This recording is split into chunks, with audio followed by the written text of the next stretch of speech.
Hello everyone, Lewis from Scrubwood Studios here with something I haven't done in a while actually, which is an unboxing video. Now I'm going to have to keep this one quite quick. There probably won't be a full review for this one because I'm a bit tight on time, but here's the box. It's a box, alright, and you might notice it's already open, and that's because I actually opened it thinking it was the wrong box, but it isn't, and that's because first thing I saw when I opened it wasn't the usual bubble wrap and like packaging slip. It was this.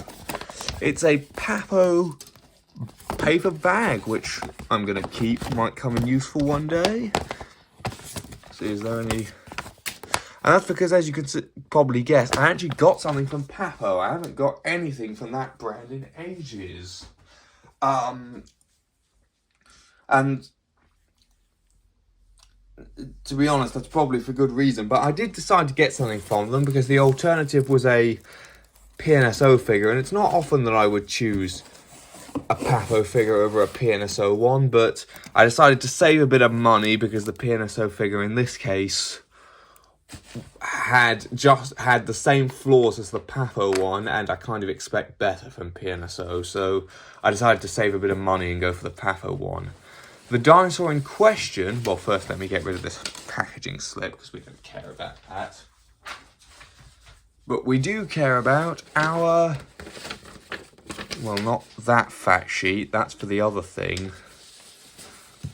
So because I got two things in here, one of which I will save for a future unboxing.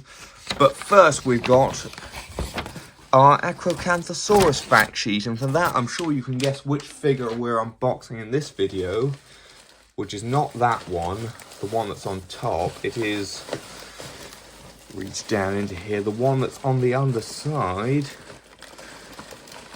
I haven't got anything from Papo in so long. The Papo Acrocanthosaurus. And immediately it's looking quite good, I have to say. Let's get this out of the bag before we go any further. Get it out of the bag, get like the cardboard and everything off. Yeah, I haven't bought anything from Papo in ages. I have to say immediately the tail does look a bit short to me, but that might just be to do with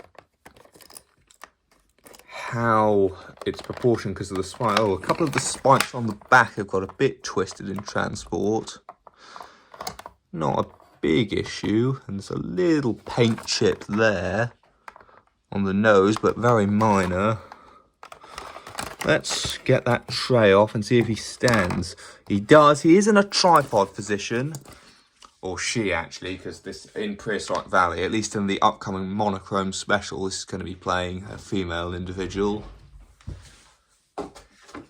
So, let's have a bit of a closer look at this. Let's get this tag off first as well, real quick, actually.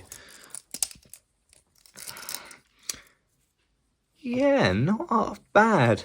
Let's start, as we usually do, at the head. So the head, very nicely detailed. This is really nice, crisp Papo detail. While they might not be the most accurate all the time with their figures, they do fine detail very well. Like before the likes of PNSO and Howlong Good came on the scene, I would have said that Papo probably had the best detail, to be honest, in terms of like crispness. We do have an articulated jaw, which I'm about to open for the first time. And Papo, it appears, still are nailing the articulated jaws. Mind you, this is a bit of an older figure, but there we go. Got some nice detail there, including the air passages. Is my jaw a bit crooked? No, I don't think it is. We do have a bit of shrink wrapping here, which is a bit annoying. But it's not, and here, but it's not too bad, that being said. The wrists are not broken, which is kind of odd to see in a Papo figure. And it doesn't look like the first claw is actually particularly enlarged, but it's getting close to it. Which is something that a lot of Acrocanthosaurus figures seem to forget, is that because it was quite an early Carcharodontosaurid, it probably would have still had the enlarged claw on the first digit. I don't know if we actually have fossil evidence for that, but it seems like something it probably would have had. Feet are a little oversized, which is a bit odd given that this thing is in a tripod pose, leaning on its one of its arms. So why you would enlarge the feet if you're going to have it in a tripod pose anyway seems a bit strange to me. I do like the coloration on this thing. I like this sort of patterning down it and the sort of mix of oranges and reds and grey underneath. Very, very nice, I think. Very nice, and it's got a bit of a pinkish hint on the underside there. Where's, oh, there, and they've disguised the like whole legal chiffon band, like Papo 2017, blah, blah, blah, blah, really well, because it's hidden on the inside of the thigh instead of on the belly. That is quite clever. And then there's that stamp on the underside of the foot. Nice yellow eyes, I like that.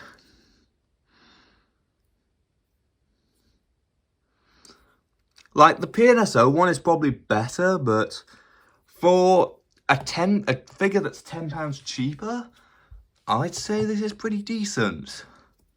So without much more to say about it, one thing I will say, the arms are, I think, a little bit too long. Like, Acrocanthosaurus didn't have little T-Rex arms, but they weren't quite this long, I'm pretty sure. But other than that, the oversized feet and the shrink wrapping, this is actually quite good. It's certainly better than our first size comparison, which will be... Where did I put it? Ah, over here. The Carnegie Acrocanthosaurus, which is fine for the body. In fact, it's probably better for the body, but the head is completely the wrong shape. It looks almost like an abelisaur with how short it is and stubby. This has a nice, long, sort of, well, an Acrocanthosaurus-shaped skull, or at least a Carnosaur-shaped skull. It doesn't have lips, which is a bit of a shame, but I didn't really expect that from Papo. And I think the head is ever so slightly too big, but somehow the same issue is on the PNSO one, which kind of disappointed me when I saw that in the Dino Scream review of it, given how good they usually are at their proportions. But anyway, here's the Papo figure next to the Carnegie one. And bringing in maybe another Carcharodontosaurus real quick, we've got the Safari Carcar.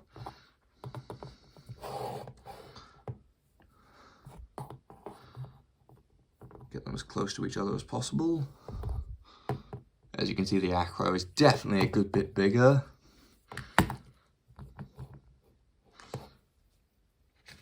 We then have the Eofauna Giga, which is quite a bit longer than the Acro, mostly because its tail is longer. It's actually not quite as bulky by the looks of it, or similar bulk at least.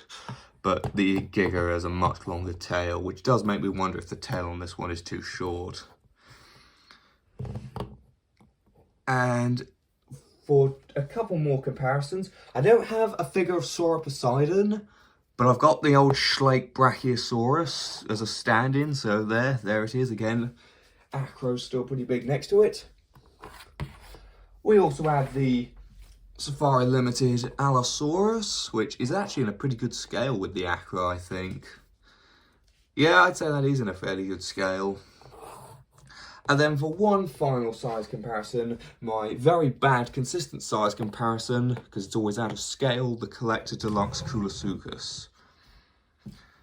So with that, I suppose I should give this thing a bit of a rating real quick and maybe take some outside photos. I'll do that in a sec, but for the final rating, I'm going to give this guy, I think, a 3.5 out of 5. Maybe a 3 out of 5. Yeah, I think I'll give it a 3 out of 5. It's not as good as some like PNSO figures, but it's on par with some like decent like collector and safari stuff. The detail's better, the accuracy's not quite as good, so I think overall it balances out. I'm gonna say I think this is my favourite Papo figure, apart from maybe the Dimetrodon or Dimetrodon. Yeah, I think it's between those two for my favourite Papo figure, but I think this just about edges it at the moment. So with that, I'm going to get on to some outside photos and then I'll end this video.